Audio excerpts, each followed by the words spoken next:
Assalamualaikum warahmatullahi wabarakatuh. Selamat pagi teman-teman. Ketemu lagi di Gondre Channel. Mohon maaf nih buat teman-teman, untuk beberapa bulan kita jarang upload video, jarang memberikan edukasi soal bagaimana cara poles baret wiper, ataupun kita jarang sekali nongol di YouTube Gondre Channel. Untuk pagi ini kita sengaja buat video buat teman-teman, dan video kali ini adalah tentang edukasi bagaimana caranya mengenali, bukan belajar memoles kaca ya, tapi lebih mengenali bagaimana caranya kita bisa mengenali kaca itu wajib di amplas atau langsung dipoles, dan SOP kaca itu seperti apa, bahannya seperti apa. Nanti teman-teman simak video ini biar teman-teman paham bahan yang saya gunakan, alat-alat yang saya gunakan, ataupun kita mengenali kaca, baret kaca tersebut kira-kira baret dalam atau baret halus. Di sini nanti kita jelaskan supaya teman-teman tidak salah ketika teman-teman nanti ketemu mobil yang kondisi baret yang wajib diamplas atau tidaknya ya. Oke teman-teman.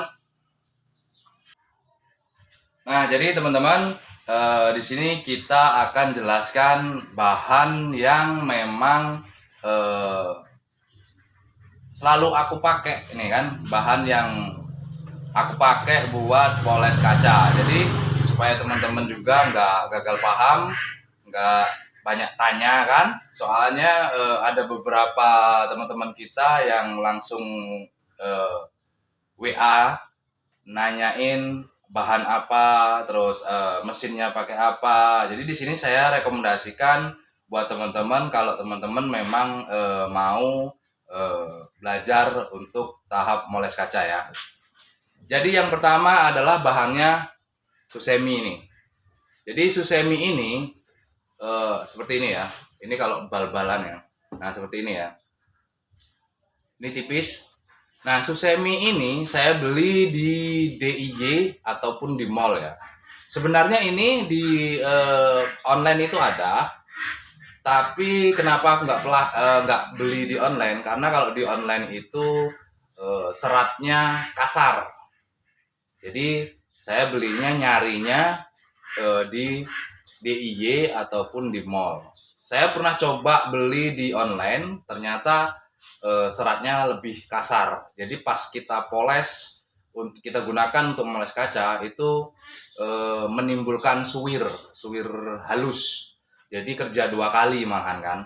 Jadi kita gunakan, kita belinya di mall ataupun DIY. Nah Susemi ini kalau kita beli yang di online itu bentuknya sama, warnanya sama, hanya seratnya yang beda, seratnya kasar. Tapi kalau kita beli DIY ataupun di mall itu seratnya lebih halus, lebih enak untuk proses polesnya. Itu ya. Itu yang pertama ini. Susemi ini difungsikan untuk backing padnya. Kok backing pad apa? Padnya, pad polesnya. Kita buat pad polesnya sesuai sama ukuran backing pad seperti ini ya.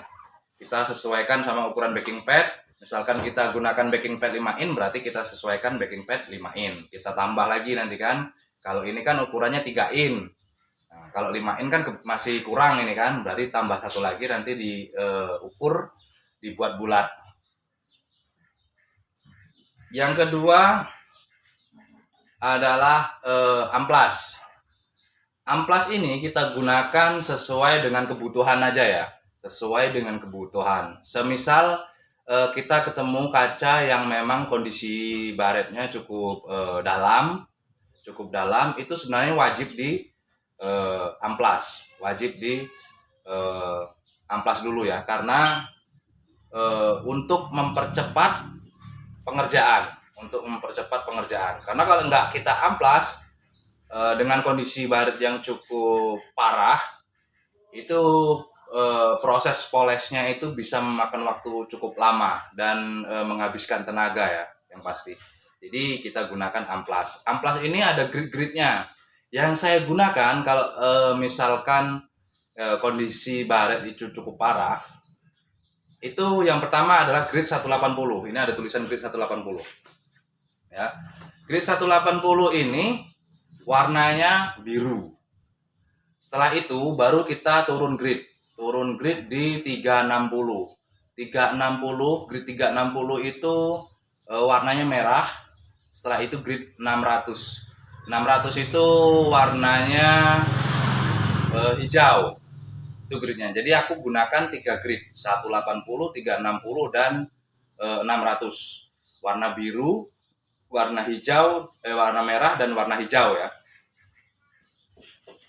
Ini pun kita gunakan semisal memang kaca itu kondisinya cukup parah ya. Kalau makanya di sini kita edukasi tentang kaca-kaca yang memang wajib diamplas atau tidak. Cara mengenali kaca yang baret dalam atau baret ringan ya.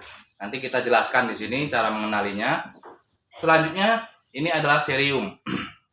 Ini cerium ini 100 gram. Segini ya 100 gram.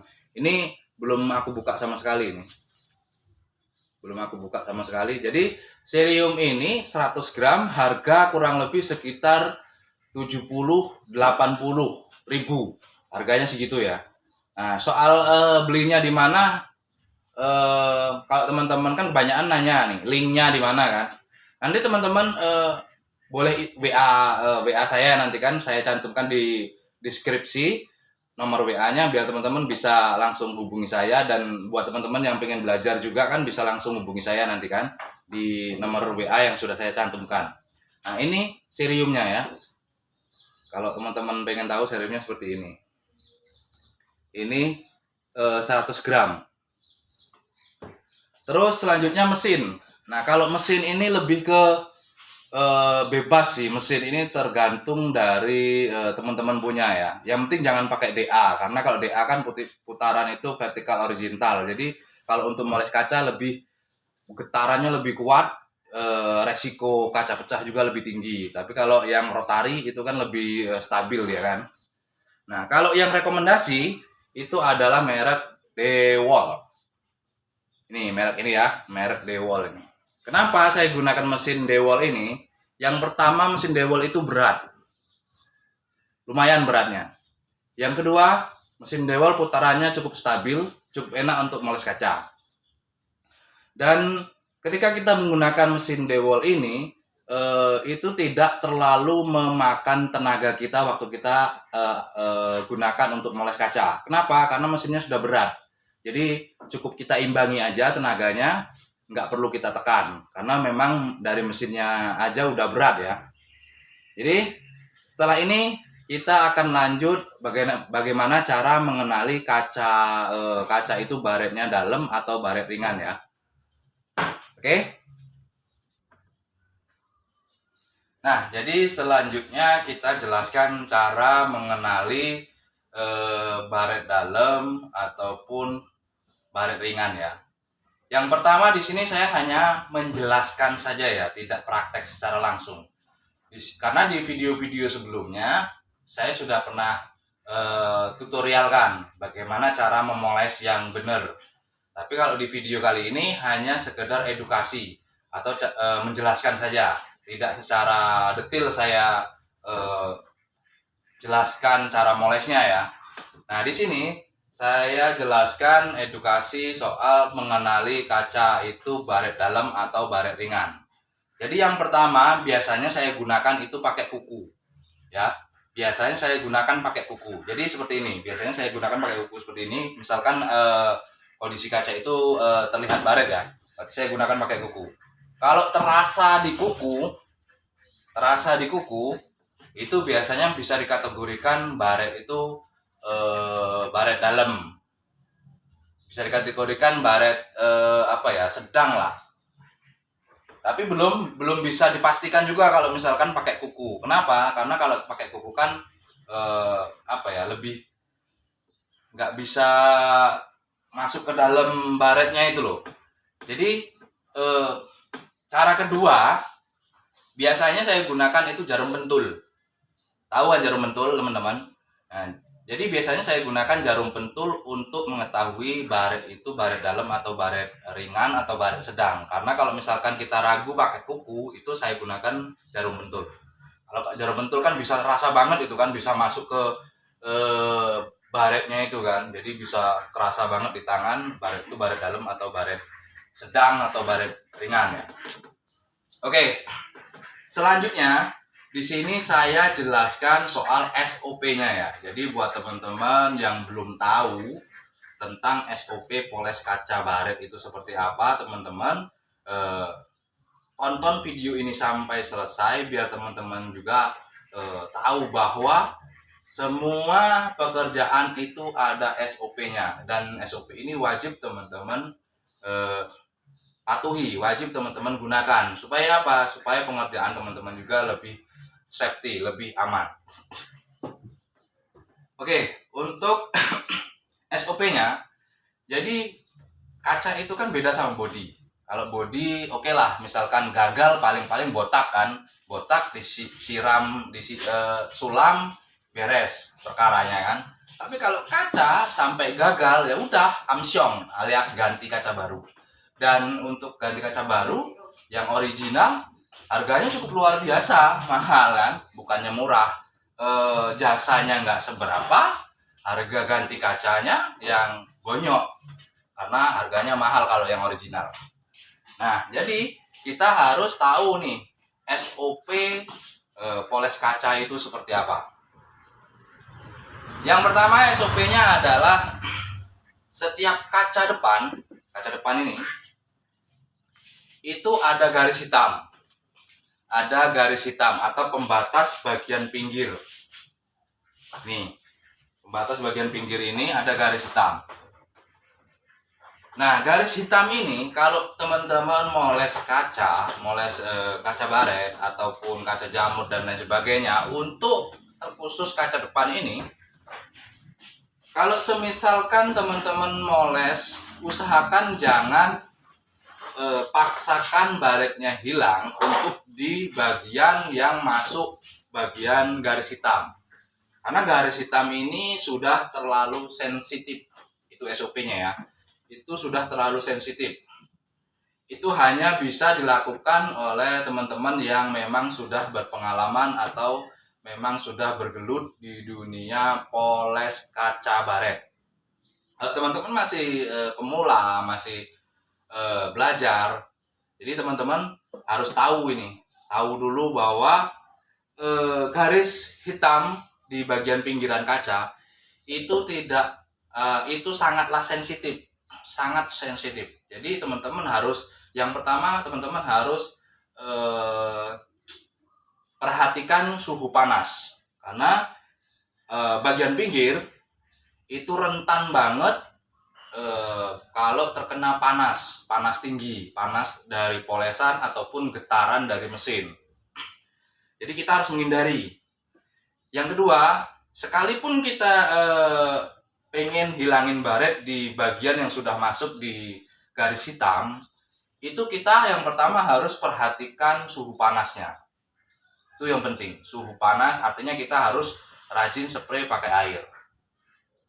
Selanjutnya, kita harus konsentrasi kalau masuk di wilayah bagian yang sudah masuk ke garis hitam. Karena poles kaca ini harus benar-benar konsentrasi, fokus, karena resikonya cukup tinggi kan. Itu. Jadi kalau untuk bagian yang sudah masuk wilayah garis hitam ini, teman-teman harus lebih ekstra fokus, ekstra hati-hati. Karena di samping tidak bisa panas, teman-teman juga harus konsentrasi. Selanjutnya untuk poles kaca ini ya, poles kaca baret ini. Untuk bagian tengah ini, kalau teman-teman poles, misalkan teman-teman masih baru nih, masih belajar nih poles kaca baret. Bagian tengah ini, kalau teman-teman poles, sekalipun teman-teman tekan pun, itu nggak akan panas. Selama teman-teman bisa perhatikan suhu panas. Karena kaca depan, kaca tengah ini, itu ada 3 lapis. Kaca depan ini ada 3 lapis. Dan ada yang namanya kaca depan ini anti pecah. Jadi kalaupun dia pecah, dia itu kayak retak 1000 gitu kan. Jadi kalau bagian tengah ini cukup aman selama tidak ada pecah sedikit. Makanya sebelum teman-teman lakukan eksekusi poles, teman-teman wajib cek dulu terlebih dulu. Cek terlebih dulu kacanya. Apakah kaca tersebut ada retak, ada bintik bolong, ataupun yang mengundang atau beresiko kaca itu bisa pecah ketika kita poles. Jadi teman-teman sebelum poles, teman-teman wajib cek kaca ini wajib kita poles atau tidak. Takutnya kalau teman-teman nggak cek, teman-teman langsung poles, teman-teman nggak tahu bahwa di situ kacanya ada retak, ada bolong sedikit. Nah itu beresiko untuk kacanya bisa pecah, lebih besar pecahnya. Tapi kalau kaca itu aman, tidak ada retak, teman-teman tekan pun bagian tengah seperti ini, tekan, poles, selama teman-teman perhatikan suhu, itu nggak akan pecah, ya. Nah, jaraknya dari pinggir itu 1 jengkal. 1 jengkal ini teman-teman tekan nggak akan jadi masalah, nggak akan pecah, selama memang kacanya itu aman ya, kacanya itu nggak ada retak. Tapi kalau sudah masuk di wilayah 1 jengkal, itu teman-teman harus lebih hati-hati lagi, sama seperti yang di garis hitam ini. Garis hitam ini teman-teman harus hati-hati dan konsentrasi tentunya ya. Oke, selanjutnya apa lagi ya? Mungkin penjelasannya cukup di situ aja ya teman-teman, yang bisa aku sampaikan, yang bisa aku kasih tahu ke teman-teman. Nanti teman-teman kalau misalkan ada tanya-tanya, ada yang kurang paham, ada yang kurang tahu tentang bagaimana cara memoles atau pengen belajar, nanti bisa teman-teman hubungi nomor WhatsApp saya yang saya cantumkan di deskripsi. Nah teman-teman nanti bisa hubungi saya soal bahan dan lain sebagainya. Yang jelas kalau bahan itu saya belinya sesuai dengan apa yang saya jelaskan tadi ya. Dan apa yang saya gunakan ini ya inilah yang saya jelaskan tadi. Jadi sekiranya teman-teman ada yang masih belum paham, belum jelas, nanti teman-teman bisa hubungi nomor WhatsApp saya. Oke teman-teman, salam, ketemu lagi di Gondres Channel. Bye.